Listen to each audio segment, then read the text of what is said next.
It how is a second order हाँ reaction which behaves as first order reaction when one reactant is taken in excess. हाँ मैंने क्या बोला कि pseudo first order reaction can be define as कि a second order bimolecular reaction can be converted into first order if one of the reactant taken in large excess. या ऐसे कर सकते हैं कि second order reaction sorry pseudo first order reaction वो होती है जिनकी मॉलिकुलरिटी 2 होती है बट ऑर्डर 1 होता है. इसकी मॉलिकुलरिटी 2 है बट इसका ऑर्डर क्या है 1. ऐसे भी लोग डिफाइन करते हैं. तो फिर से मैं बोलता हूँ a second order bimolecular reaction can be converted into first order if one of the reactant taken in large excess because जो रिएक्टेंट लार्ज एक्सेस में प्रेजेंट होता है रेट उस पर डिपेंड नहीं करता है. क्यों नहीं करता है अभी आप देख सकते हो. इसके एग्जाम्पल दो बिल्कुल फेमस हैं, याद रखना पड़ेगा. नंबर 1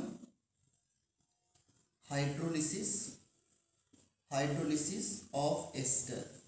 एस्टर की hydrolysis CH3COO C2H5 plus water, इसके हाइड्रोलिसिस H प्लस के साथ जब एसिडिक हाइड्रोलिसिस करते हैं then it is a reversible reaction.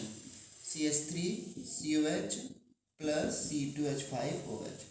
ये सभी कौन सी स्टेट में है? लिक्विड. ठीक है. तो इस रिएक्शन में जो वाटर होता है वाटर वो एक्सेस में होता है तो इसका जो रेट होता है ओनली डिपेंड अपॉन एस्टर. इसका जो रेट होता है केवल एस्टर पे डिपेंड करता है. देखो अगर मान लो इस रिएक्शन में इसके 1 मोल है और 1 लीटर वाटर है तो वाटर के 55.55 मोल्स है. ठीक है ना. इसके 1 मोल है, इसके 55.55 मोल्स है, लार्ज एक्सेस में है. तो अगर 1 से x गया और 55.55 से x गया. अब x की वैल्यू मतलब टाइम 2 सेकेंड में 1 से x की वैल्यू 0.01 चली गई और इससे 0.01 चला गया. तो 55.5 से 0.01 सपरेट करोगे तो कितना लिखोगे? 55.55 माइनस 0.01. तो ये अप्रॉक्सीमेटली 55.5 ही लिख सकते हैं इसको हम लोग. ठीक है ना. तो इसका मतलब है कि टाइम के साथ इसकी कंसंट्रेशन में कोई खास चेंज नहीं आ रहा है. ठीक है. तो वैसे भी जो लार्ज एक्सेस प्रेजेंट होता है रेट उस पर डिपेंड नहीं करता है. तो इसका इसका जो रेट होगा दैट इज दिस. और इसलिए ये फर्स्ट ऑर्डर रिएक्शन है तो इसकी काइनेटिक्स के लिए इक्वेशन क्या लगाओगे?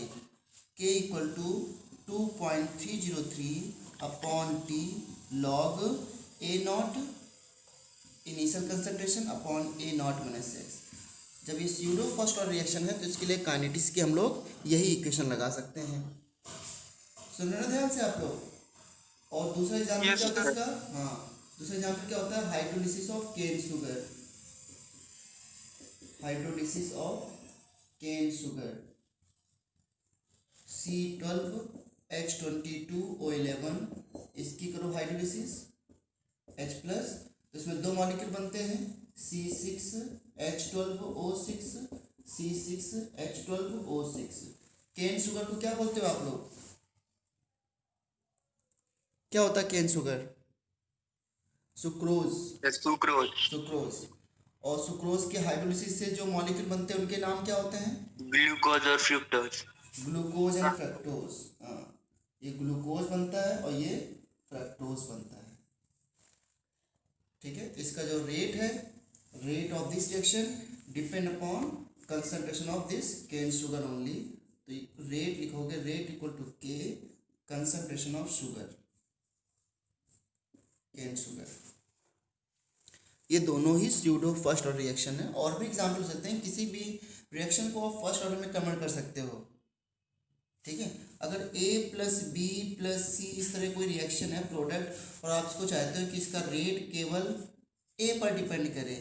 अगर इस रिएक्शन का रेट केवल A पर डिपेंड करे तो B और C को किस में ले लो? Large excess. लार्ज एक्सेस में. तो रेट ये है केवल A पे डिपेंड करेगा और ये भी आपकी स्यूडो फर्स्ट ऑर्डर रिएक्शन बन जाएगी. ठीक है. Yes, sir.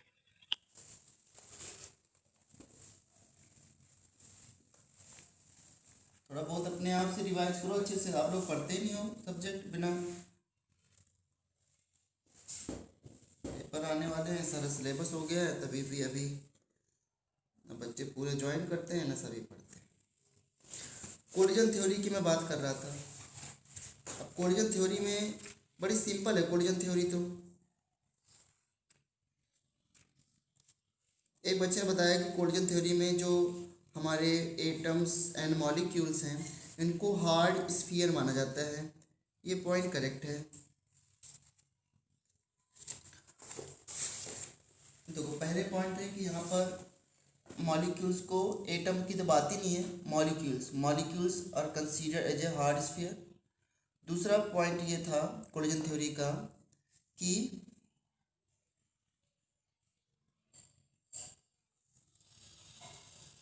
रिएक्शन होने के लिए the reactant molecule must collide each other. ये पॉइंट था नहीं था? For reaction to be carried out reacting molecule must collide each other. And तीसरा पॉइंट ये था कि all collisions are not effective. ऐसा नहीं कि मॉलिक्यूल दो कोलाइड कर रहे हैं तो बस प्रोडक्ट बन जाएगा। तो all molecules are not effective, all molecules जो है all collisions are not effective, I am sorry, all collisions are not effective. What do you mean by effective collision? The collision product form ना करें। Sir जिस collision से product form हो। Yes, collision effective वो होता है जिस collision से प्रोडक्ट बन जाए, जिस कोलिजन से प्रोडक्ट बन जाए। कोलिजन का मतलब होता है मॉलिक्यूल्स का आपस में कोलाइड करना। तो इफेक्टिव कोलिजन्स क्या होते हैं फिर? जो प्रोडक्ट प्रोड्यूस करते हैं। And how effective collision takes place? तो for a collision to be effective the reacting molecules must be cross to barrier. कौन से बैरियर थे दो? एनर्जी बैरियर और ओरिएंटेशन बैरियर। एनर्जी बैरियर में क्या देखना होता है कि रिएक्शन जो होती है, हर रिएक्शन होने के लिए एक मिनिमम एनर्जी चाहिए होती है। उस मिनिमम एनर्जी के बैरियर को क्रॉस करना पड़ेगा या उस मिनिमम एनर्जी के बैरियर तक पहुंचना पड़ेगा। उस मिनिमम एनर्जी को क्या बोलते हैं जो किसी रिएक्शन को होने के लिए इम्पोर्टेंट होती है? Threshold energy. Threshold energy. तो what is threshold energy? The minimum amount of energy required for a chemical reaction to takes place. किसी रिएक्शन को होने के लिए जो मिनिमम एनर्जी चाहिए उसे हम लोग बोलते हैं थ्रेशोल्ड एनर्जी। ठीक है, इस तरीके से आप लोगों ने ग्राफ बनाया था। Suppose this is the reactant and this is the product, और ये हमारा ग्राफ है। और इस पॉइंट पे हमें क्या चाहिए होता है? Threshold energy, ETH, threshold energy. ठीक है, रिएक्टेंट एंड प्रोडक्ट। इस एनर्जी गैप को किससे रिप्रेजेंट करते हैं? डेल्टा H से। ठीक है, बट अच्छा, तो रिएक्टेंट मॉलिक्यूल को आपस में कोलाइड करने के बाद यहाँ तक पहुँचना होता है। और यहाँ तक पहुँचने के लिए देखो ये रिएक्टेंट की कौन सी एनर्जी है? This is a energy. इसमें ये एनर्जी है और ये रिएक्शन कोऑर्डिनेट है ना, प्रोग्रेस ऑफ रिएक्शन या रिएक्शन कोऑर्डिनेट कह सकते हो, प्रोग्रेस ऑफ रिएक्शन।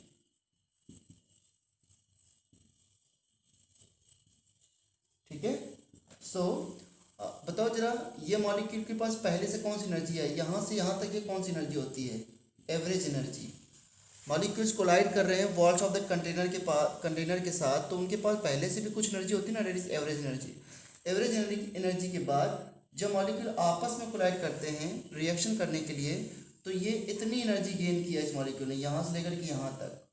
ये कोलिजन के बाद जो उनके अंदर एनर्जी आती है, तो इस एनर्जी को क्या बोलते हैं? जो एवरेज एनर्जी के बाद जो गेन किया उन्होंने, एक्टिवेशन एनर्जी। एक्टिवेशन एनर्जी, इसे बोलते हैं एक्टिवेशन एनर्जी। और जो प्रोडक्ट मॉलिक्यूल बन रहे हैं ये भी तो कोलाइड कर सकते हैं ना, लेकिन इनको कोलाइड करने के लिए यहाँ तक पहुँचने के लिए ज़्यादा चाहिए activation energy. According to this graph this also activation energy. But अगर ऐसे मॉलिक्यूल कोलाइड कर रहे हैं प्रोडक्ट के, तो बैकवर्ड रिएक्शन हो जाएगी, इसलिए इसे बोलते हैं activation energy for the backward reaction, और यह है activation energy for the forward reaction. तो इस डेल्टा एच के डिफरेंस को क्या बोलते हैं हम लोग? डेल्टा एच क्या होता है हमारा? Activation energy for the forward reaction, product के फॉर्मेशन, माइनस रिएक्टेंट का formation, active switch for the backward reaction, ठीक है ना। अगर डेल्टा एच पॉजिटिव आता है तो एंडोथर्मिक है, और नेगेटिव आता है तो एक्सोथर्मिक है। हाँ, तो ये हमारा एनर्जी बैरियर होता है। एनर्जी बैरियर का मतलब यही है कि reacting molecules must collide each other to cross energy barrier and orientation barrier. Energy barrier का मतलब है कि उनके कोलिजन होने के बाद कम से कम इतनी एनर्जी आए कि थ्रेशोल्ड एनर्जी तक पहुंच जाए वो। थ्रेशोल्ड एनर्जी पे क्या होता है, यहाँ पर बनता है एक्टिवेटेड कॉम्प्लेक्स। क्या बनता है बच्चों? एक्टिवेटेड कॉम्प्लेक्स, या इसको बोल सकते हो ट्रांजिशन स्टेट। तो जब कोलाइड करने के बाद मॉलिक्यूल एक्टिवेटेड कॉम्प्लेक्स बना लेते हैं तो समझो प्रोडक्ट जरूर बन जाएगा। जैसे मान लो कोई रिएक्शन है A प्लस बी से प्रोडक्ट P, बट ये रिएक्शन ऐसे हो रही है A प्लस बी से पहले एक बन रहा है AB कॉम्प्लेक्स। इस कॉम्प्लेक्स का नाम है एक्टिवेटेड कॉम्प्लेक्स, और देन फिर इस एक्टिवेटेड कॉम्प्लेक्स ने क्या बनाया? प्रोडक्ट P, ठीक है। तो ये जो यहाँ पर जो एनर्जी होती है, ये बनने के लिए जो एनर्जी चाहिए होती है activated complex, that is called threshold energy. This called activated complex AC या ट्रांजिशन स्टेट। और ओरिएंटेशन बैरियर क्या होता है? सर इसमें देखते प्रॉपर ओरिएंटेशन, हाँ, मतलब देयर कंपाउंड मस्ट बी से head to head collision, there must be head to head collision between reacting molecules so that they can reach the level of threshold energy. तो मैं activation energy और threshold energy को वापस से define करता हूँ। Threshold energy क्या होती है? The minimum amount of energy required for reaction to takes place, ठीक है। Reacting molecules must reach up to threshold energy level to form a product. Now what is activation energy? The reactive molecule, the minimum amount of energy required of reactive molecule to reach the level of threshold energy is called activation energy. Activation energy defined for both forward and backward process, and activation energy depend upon temperature as well as catalyst. but हमारे course में temperature पे dependency नहीं दिखाई गई है, और ये temperature पे डिपेंड करता है, और it mainly depend upon the catalyst according to our syllabus. तो देखो, अगर हम कैटलिस्ट डाल दें तो रिएक्शन का पाथ लॉन्ग या शॉर्ट हो सकता है ना। तो अगर कैटलिस्ट डालने से रिएक्शन का पाथ ये हो गया, तो अब बताओ रिक्वायर्ड एक्टिवेशन एनर्जी कम है कि ज़्यादा है? कम है। कम है, तो इसे बोलेंगे पॉजिटिव कैटलिस्ट। हाँ, इसने रिएक्शन का रेट को बढ़ा दिया। और कोई कैटलिस्ट ऐसा है जो पाथ को लॉन्ग कर देता है, तो इसने क्या कर दिया? इसे बोलेंगे नेगेटिव कैटलिस्ट, क्योंकि अब इसके लिए यहाँ से यहाँ तक एक्टिव एनर्जी आपको चाहिए, इस पॉइंट तक एक्टिव एनर्जी चाहिए। तो अगर किसी रिएक्शन के लिए रिक्वायर्ड एक्टिव एनर्जी बढ़ रही है, तो उस रिएक्शन की स्पीड फास्ट हो रही है, स्लो हो रही है? एक्टिवेशन एनर्जी बढ़ रही है तो स्लो हो रही है। हाँ, क्योंकि लॉन्ग पाथ हो जाएगा ना। तो एक्टिव एनर्जी अगर इंक्रीज होती है तो rate of the reaction will be slow, और एक्टिव एनर्जी अगर कम चाहिए होती रिएक्शन के लिए तो rate of reaction will be fast, ठीक है। और ओरिएंटेशन के लिए बताया गया था हेड टू हेड कोलिजन। जैसे कि अगर A2 मॉलिक्यूल B2 मॉलिक्यूल मिल करके 2AB बना रहे हैं, तो ये A2 मॉलिक्यूल्स हैं, ये B2 मॉलिक्यूल है, इनके बीच में ऐसे प्रॉपर कोलिजन होना चाहिए। ये A है और ये B मॉलिक्यूल्स हैं, है ना। जब इसे प्रॉपर कोलिजन होगा तब आपका AB बन जाएगा और प्लस AB बन जाएगा। अगर मान लो कोलिजन इस तरह से हो रहा है, this is not a proper collision, क्योंकि ये एटम इस एटम से कंबाइन नहीं कर पा रहा है, ठीक है ना। और यहाँ पर मॉलिक्यूल्स ही लिया गया है, एटम्स की बात नहीं है ना, मॉलिक्यूल्स की बात हो रही है। सभी बच्चों को ये भी पता है कि बाय इंक्रीजिंग टेम्परेचर, तो रेट ऑफ रिएक्शन इंक्रीज होता है। टेम्परेचर बढ़ाने से रेट ऑफ रिएक्शन हमेशा इंक्रीज होता है। कोई बोलने वाला कुछ? मुझे कुछ कहना चाह रहे थे। डिलीटेड सिलेबस में ये दे रखा है collision theory. Sir deleted syllabus में ये दे रखा है कोलिजन थ्योरी नहीं है, उसका क्या एलिमेंट्री आइडिया लिखा हो, उसका क्या मतलब होगा सर? कोलिजन थ्योरी का एलिमेंट्री आइडिया? हाँ, मतलब ये लिखा हुआ डिलीटेड सिलेबस में सर कोलिजन थ्योरी नहीं है, मतलब कोलिजन थ्योरी दे रखी है। अच्छा, कोई बात उसके आगे नहीं। एलिमेंट्री आइडिया लिखा। एलिमेंट्री आइडिया बस इतना ही है, उतना है क्या मतलब ज़्यादा कुछ मैंने ये पहले भी एलिमेंट्री आइडिया ही था, कोई बात नहीं, मैं इसके बाद ज़्यादा कुछ नहीं बता रहा हूँ। अच्छा, इफेक्ट ऑफ टेम्परेचर तो होगा ना, इफेक्ट ऑफ टेम्परेचर ऑन हाँ सर रिएक्शन, क्या? वो है सर। हाँ, effect of temperature, effect of temperature on reaction rate, on reaction rate. किसी भी रिएक्शन का रेट टेम्परेचर बढ़ाने से बढ़ता है। इक्विलिब्रियम पे जब टेम्परेचर का इफेक्ट देखते हैं तो हम बोलते हैं कि एक्सोथर्मिक रिएक्शन में टेम्परेचर बढ़ाने से वो बैकवर्ड होती है और एंडोथर्मिक में टेम्परेचर बढ़ाने से फॉरवर्ड होती है। बट काइनेटिक्स में जब हम इफेक्ट ऑफ टेम्परेचर पढ़ते हैं तो किसी भी रिएक्शन का रेट टेम्परेचर बढ़ाने से बढ़ता है। और ये भी आपने सीखा है, फॉर एवरी, क्या बोलते थे इसको, for every 10 degree rise in temperature, rise in temperature rate Reaction is becomes 2 to 3 increases times. 2 to Rate equals to 2 to 3 times. For every for every 10 degree rise in temperature, rate is increases 2 to 3 times. और rate constant also changes with change in temperature, है ना। Rate constant के, केवल rate constant के temperature change होता है, तो rate constant, constant के changes with change in temperature, temperature change होने के साथ रेट कांस्टेंट के चेंज होता है। ठीक है, जैसे अगर टेम्परेचर T1 पर रेट कांस्टेंट K1 हो और टेम्परेचर T1 + 10 यानी 10 डिग्री बढ़ा दिया पर रेट कांस्टेंट K2 है, या KT + 10 कह सकते हो। पहले T था, अब T + 10 की बात हो रही तो KT + 10, ठीक है। इसको मैंने KT रख दिया, रेट कांस्टेंट KT है, तो रेट कांस्टेंट चेंज हो गया। अब इस KT को आप K1 ले लो और KT + 10 को K2 ले लो, ठीक है। तो हमारा इक्वेशन क्या होती है, हाई टेम्परेचर क्या है K2 में, तो we can write KT + 10 divide by KT equal to 2 to 3 times, है ना, 2 to 3 टाइम्स। और इसे हम लोग क्या बोलते हैं, that is equal to temperature coefficient. इस रेशियो को हम लोग टेम्परेचर कोफिशिएंट बोलते हैं।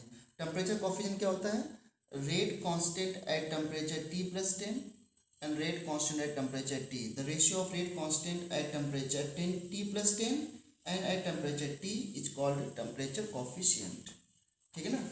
और जैसे मान लो लेट टेम्परेचर कोफिशिएंट हमारा 2 है, टेम्परेचर कोफिशिएंट हमारा 2 है, तो कैसे निकालेंगे कि रेट, मान लो लेट टेम्परेचर कोफिशिएंट 2 है और कोई रिएक्शन है R2P, मैं क्वेश्चन दे रहा हूँ, कोई रिएक्शन R2P है, इसलिए टेम्परेचर कोफिशिएंट 2 है, ठीक है, एट 25 डिग्री सेल्सियस।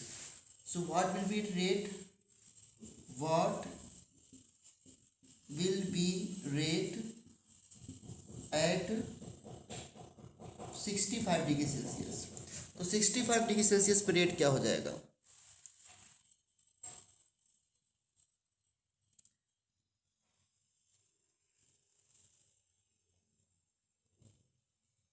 बताओ।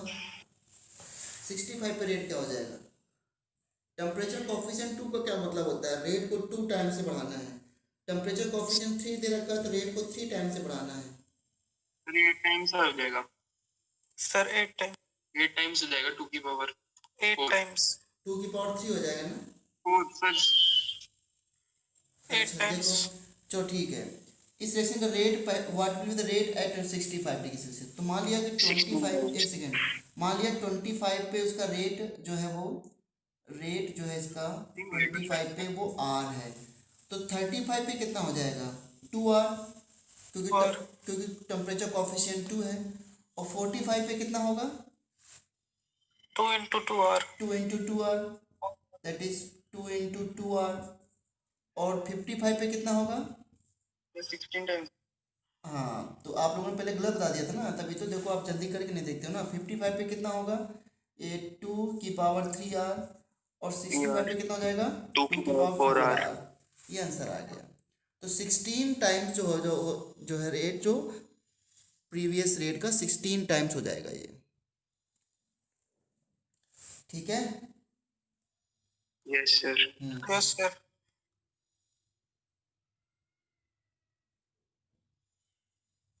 डायरेक्ट निकालना हो तो कैसे निकालेंगे?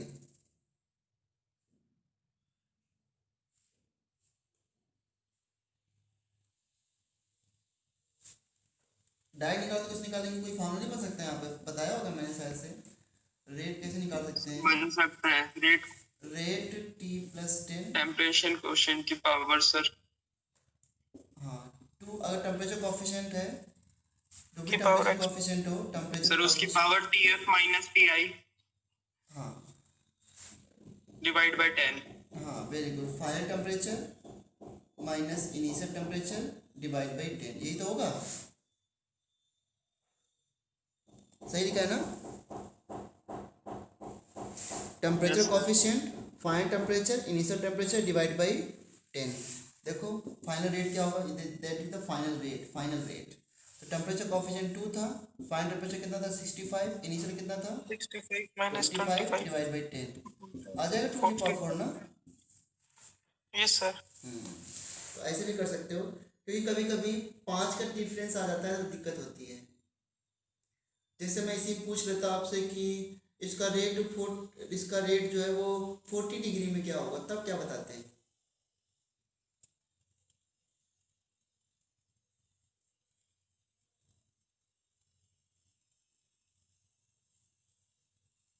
Sir question repeat.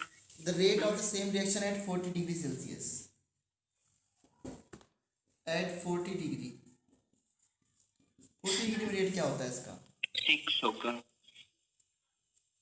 तो टू टेम्परेचर कॉफिशिएंट 2 था ना? सर 2 की पावर 1.5 हाँ, 2 की पावर 1.5। 1.5। 2√2। बिल्कुल सही।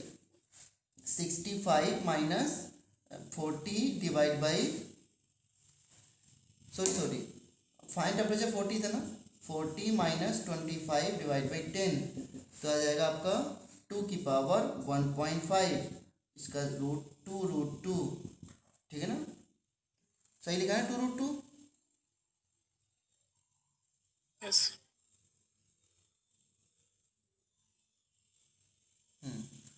सही है ना बच्चों? करमवीर सही है? यस। Karamvir yes sir. इस तरह कर सकते हैं।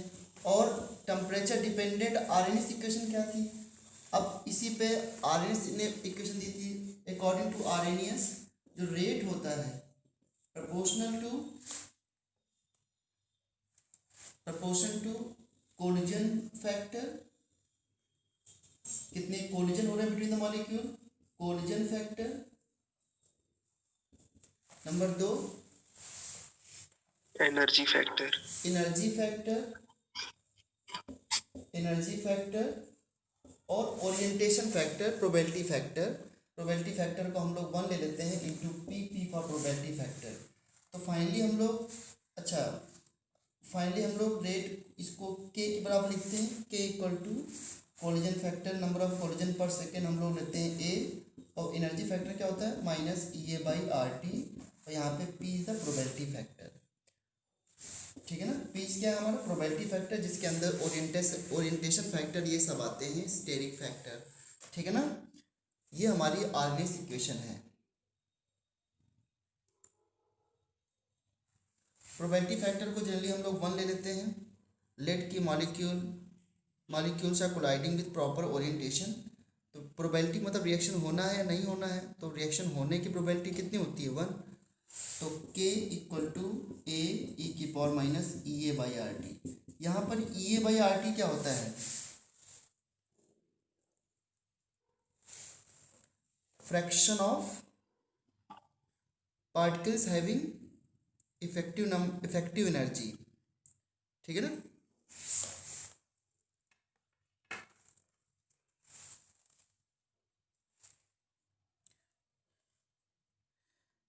E⁻EA/RT को क्या बोलते हैं?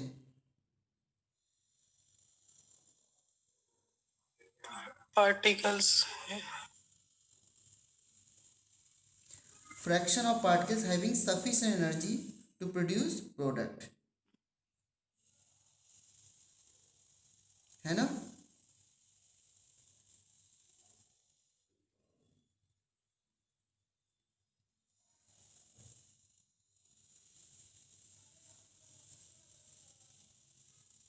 बोलो कुछ।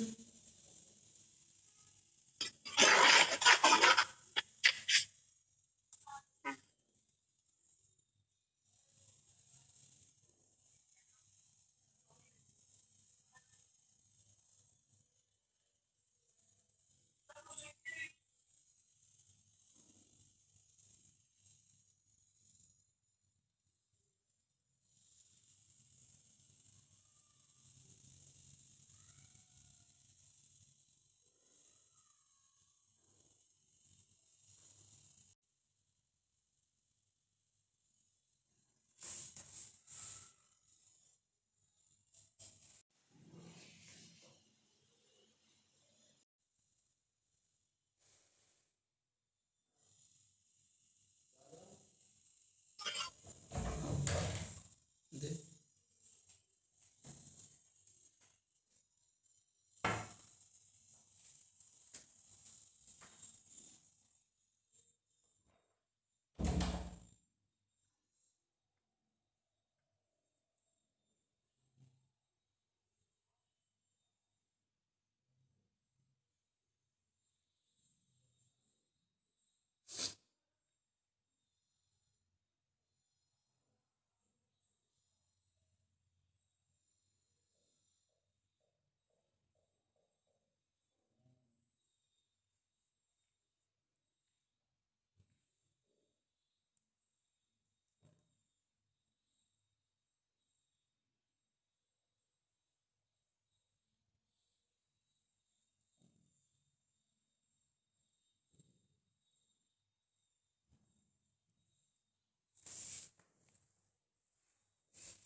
ई की power minus A by R T जो होता है fraction of particles having sufficient energy.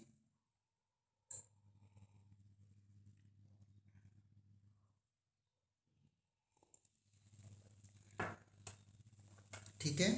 और कभी कभी पूछ लेता है कि fraction of find the fraction of particles having sufficient energy, तो ई की power minus E A by R T, इसकी वैल्यू क्या आ जाती है के बाई ए।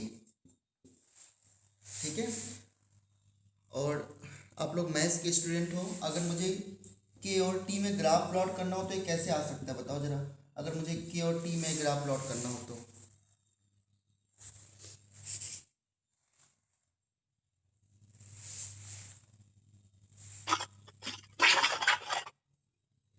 ये ग्राफ आपको बताना पड़ेगा, मुझे नहीं आता है ग्राफ।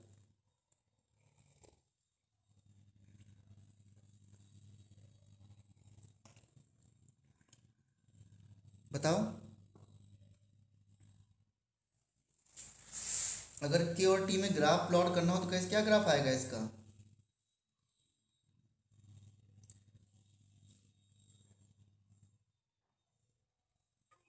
सर लॉग के और टी में या फिर के और टी में।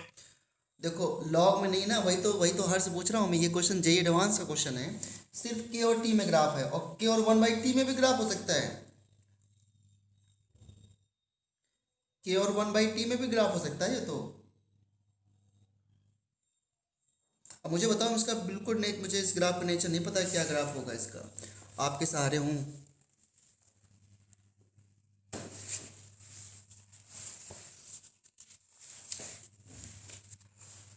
लॉग में बना लो। क्या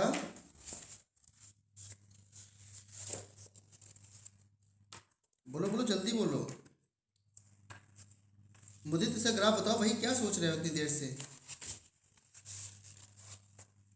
सर हाइपरबोला आएगा। हाइपरबोला,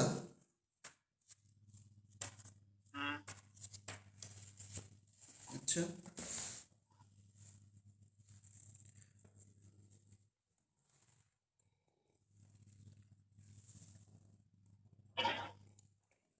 गरिमा कुछ बताएगी इसके बारे में। सर कर्व्ड शेप आएगी और उसके साथ टेम्परेचर के साथ क्या इंक्रीज होगा। हाँ के तो इंक्रीज होगा, तो फिर कैसे बनाऊँ इसको। Sir hyperbola cancel sir, parabola आएगा जो हाफ पैराबोला होएगा जो 0 से चालू होएगा और मतलब केस। ऐसे बनाओ, ऐसे बनाओ, ऐसे। नो सर 0 से चालू होएगा सर। मतलब ऐसे। यस सर, शायद सर। ये सही है क्या ग्राफ। और कोई बताना जरा भाई, ये तो आपको हेल्प करनी पड़ेगी, मैथ में इतनी ग्राफ ग्राफ करते हो आप लोग, फंक्शन इतने सारे चीज़ें।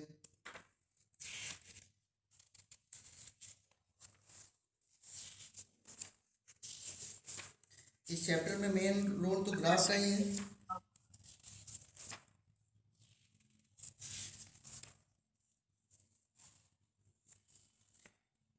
ये जे एडवांस 2010 में आया था।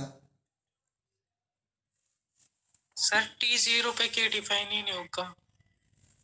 T0 पर के डिफाइन होगा, T0 पे के क्या आ जाएगा, इन्फिनिटी के इक्वल टू ए आ नॉट जाएगा। डिफाइन आएगा सर T0 पे तो के। T0 पे क्या आ जाएगा, एक सेकेंड नॉट देखता हूँ। डिफाइन। अगर मैं टी की वैल्यू 0 ले लूँ तो ये के ए ई की power minus E A by 0, 1/0 something infinity होता है ना। Yes sir. तो ये के ए ई की पावर माइनस इन्फिनिटी, और ई की पावर माइनस इन्फिनिटी या प्लस इन्फिनिटी की वैल्यू क्या होगी। सर K0 पे फिर सर K0 पे T0 पे के नॉट डिफाइन हो गया। कैसे।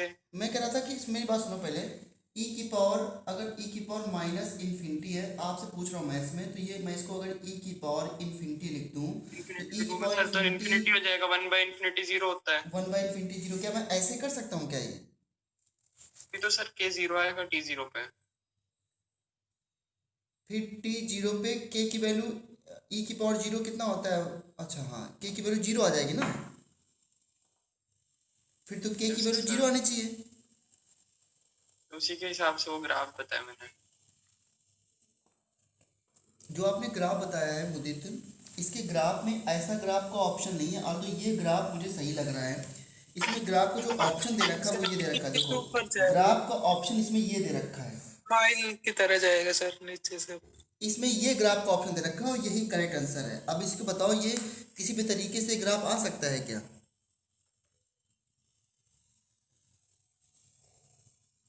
सर एक मिनट सर, क्योंकि यही इसका करेक्ट ऑप्शन है।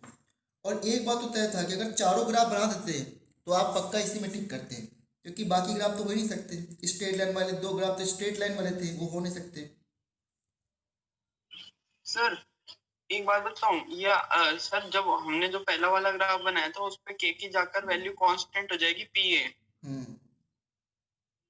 सर और इस पे ऐसी कोई कांस्टेंट वैल्यू नहीं एक्वायर होगी। t इक्वल्स टू इंफिनिटी पे जाकर सर के की एक कांस्टेंट वैल्यू आ जाएगी ना, के पीए। टी इन्फिनिटी पे क्यों देखना, वो इस ग्राफ में ये पता चल रहा है कि इस ग्राफ से भी ये पता चल रहा है कि टेम्परेचर बढ़ाने से बढ़ रहा है कि, और पहले वाले जो आपने बताया था उसमें बढ़ रहा था, वो भी ग्राफ हो सकता है जो आपने पहले बताया था, लेकिन इसका ये भी ग्राफ हो सकता है सर कि इसको कोई भी पार्ट सर थोड़ा इसको सा ऐसे लिया हो। k is equals to a upon e की पावर ए अपॉन आर टी। सर इसमें सर आप एक काम करो सर, डिनोमिनेटर में अच्छा आ गया ना, तो एक फिर एक मुझे एक मिनट दो जरा, मुझे एक मिनट दो, करके एक मिनट, देखो। मुझे एक मिनट दो पहले। इसमें देखो ग्राफ इधर रखा है के और टी के बीच में, एक ग्राफ था ये वाला, और इस ग्राफ को पता नहीं क्यों ऐसे थोड़ा सा नीचे से स्टार्ट किया और जैसे इस तरीके से स्टार्ट कर रखा हो। ये ऐसा लगता है कि ग्राफ का कुछ पोर्शन इन्होंने ड्रॉ कर दिया, पूरा ग्राफ ही नहीं ड्रॉ किया, ऐसा तो लग रहा है। ठीक है, एक ये दे रखा है, एक ये दे रखा है, और एक ऑप्शन ये दे रखा है। अब मैं बोल रहा हूँ कि अगर ये चारों ऑप्शन होते ना तो आप 100% इसी को टिक करके आते। बताओ कौन सा ऑप्शन हो सकता है? क्या ये ऑप्शन हो सकता है टाइम टेम्परेचर 0 पर रेट कांस्टेंट के हाई हो? क्या ये ऑप्शन हो सकता है क्या? नहीं ना। सर इनमें से कोई ये नहीं दोनों हो तो सकते, नेग्लेक्ट हो एक गए, है। ये दोनों तो नेग्लेक्ट ही हो गए ना। सर थर्ड भी नेगलेक्ट हो गया। थर्ड भी नेग्लेक्ट हो गया, तो बचा आपका आंसर ए। तो मैं वही तो मैं कह रहा था कि अगर ये ग्राफ इस तरीके से दे देते चारों तो आपका आंसर सही हो जाता। बट सर इसको आप खुद ही एनालाइज करना। अब बताओ आप क्या कहना चाहते हो, मैं आगे बढ़ना चाह रहा हूँ। सर टी को एक बार इन्फिनिटी पुट करके देखो सर। टी को इन्फिनिटी जब मैं पुट करूंगा तो ये के इक्वल टू ए हो जाएगा। ये हो जाएगा, हाँ हाँ सर ये हो हाँ जाएगा। हाँ। तो सर हम टी को इन्फिनिटी ले जाने के लिए सर हमें वही वाला ग्राफ बताना पड़ेगा जो मैंने आपको पहले सबसे पहले बताया था। मुदीत, मैं आपको ग्राफ जब आपने बताया था ना, मैं समझ गया था कि इसका ग्राफ ये बिल्कुल सही है। और कई मुझे मुझे मैंने पहले जो बहुत पहले क्वेश्चन आया था तो मैंने इसका ग्राफ देखा था, वो तो इस तरह दे रखा था, बट उसमें ये भी कहीं ना कहीं बता रखा है कि इसका ये ग्राफ भी करेक्ट है। Okay sir. हाँ, अब ये आप देख रहे हैं कि इसमें ये करेक्ट क्यों दे रखा है। इसका ग्राफ का हो सकता है कुछ पोर्शन ले लिया गया हो या जो भी है पता नहीं, क्योंकि आप इसी ग्राफ को ऐसे प्लॉट कर रहे हो, आप इसको ऐसे प्लॉट कर रहे हो और हम थोड़ा सा इसको ऐसे ले जा रहे हैं, है ना। तो देख लेना, शायद तुम इसको ज़्यादा बेटर समझ सको, ज़्यादा मैथ्स आप लोगों की अच्छी है, ये मन में आ गया तो कुछ नहीं सही।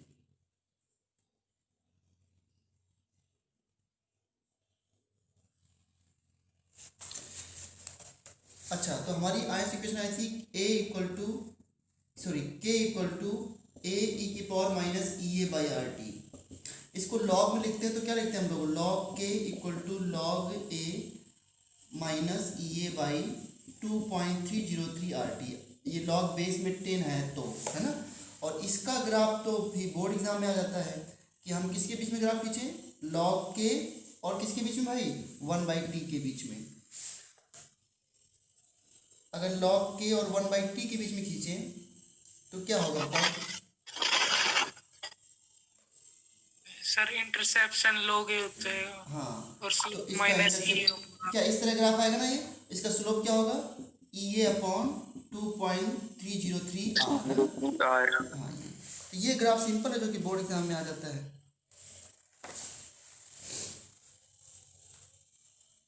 ठीक है,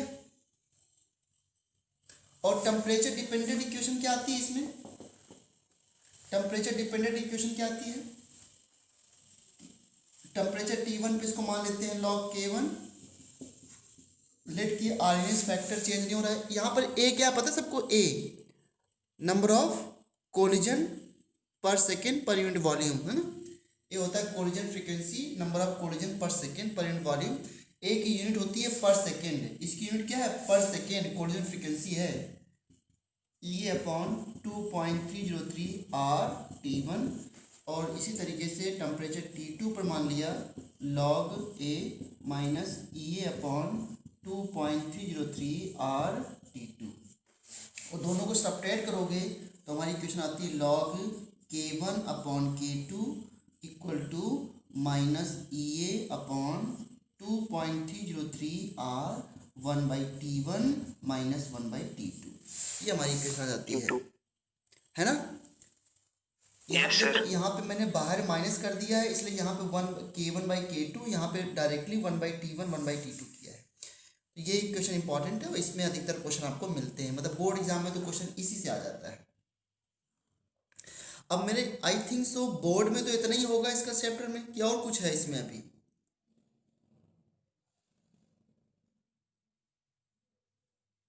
क्यों आदित्य, क्या नाम, हर्ष और मुदित। यस सर, इतना ही है, बस ग्राफ से। हाँ ग्राफ हो, उसमें थोड़ा न्यूमेरिकल और करने पड़ेंगे। अच्छा इस बार एलन के टेस्ट में अब क्या आ रहा है आप लोगों के नेक्स्ट संडे को? पूरी ऑर्गेनिक केमिस्ट्री आ रही है, हाइड्रोकार्बन्स और क्वालिटेटिव एनालिसिस, और सर अपना compounds containing nitrogen and oxygen. ये तो बहुत अच्छा मेरे पास मौका था, मैं पूरी ऑर्गेनिक रिवाइज करा दूँ और मैं फिजिकल लेके बैठा हूँ, क्या करें।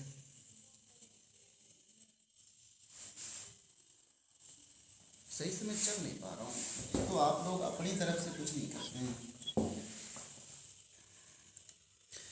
एक क्वेश्चन बताना जरा मुझे, log k equal to -2000 1/t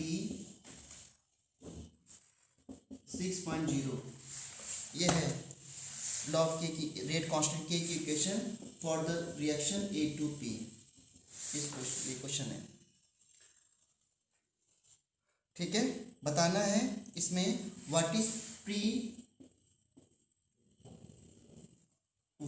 pre exponential factor A and active energy E A. Pre exponential factor A क्या होगा और एक्टिव एनर्जी ई ए क्या होगी, ये बताना है।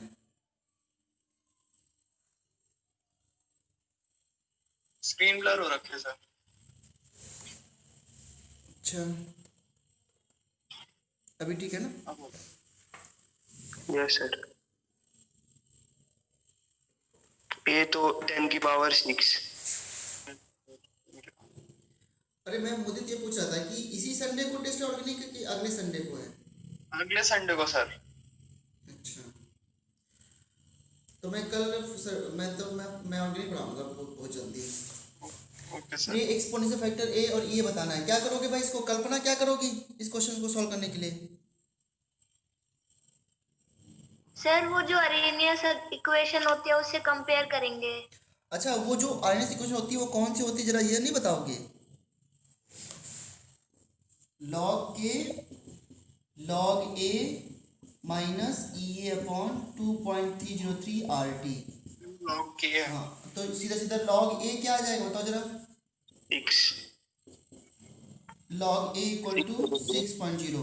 a की वैल्यू क्या आ गई फिर 10⁶ आ जाएगा। 10⁶ आ जाएगी। हाँ यूनिट क्या आएगी इसकी? Second inverse. कोऑर्डिनेट फ्रीक्वेंसी है ना। और इसमें कैसे कंपेयर करोगे? अच्छा यहाँ माइनस है यहाँ भी माइनस है तो कोई दिक्कत ही नहीं फिर तो ई ए अपॉन, ध्यान देना यहाँ पे लॉग में बेस में 10 दिया होना चाहिए तभी से कंपेयर कर पाओगे। अगर नेचुरल लॉग है ना तो यहाँ पर ये हटाना पड़ेगा आपको, जल्दी में मत रहना। r इक्वल टू 2000 सही लिखा है, बताओ जल्दी से। Yes sir. तो Yes, ई ए की वैल्यू क्या आ जाएगी? और 2.303 इंटू 2000 है ना। अच्छा बताओ इंटू आर की वैल्यू क्या लोगे यहाँ पे? 8.314। हाँ आर की दो ही वैल्यू ले सकते हो, या तो अगर जूल में निकालना है तो 8.314 और कैलोरी में निकालना है तो आर की वैल्यू और क्या ले सकते हो? 2 कैलोरी। 0. कैलोरी वो 0.1 पर होती है ना। और सुनो मुझे 0.0821 मत ले लेना, वो जूल में नहीं होता है आर की वैल्यू, वो एनर्जी वाली वैल्यू नहीं होती। एनर्जी की ये दो वैल्यू है 8.314, इससे निकालोगे तो जूल में आएगा। अरे यार जूल इससे निकालो जूल में आ जाएगा और नीचे निकालोगे तो कैलोरी में आएगा। नहीं समझ आया? बोलो बोलोगे नहीं बोलोगे बताओ पहले।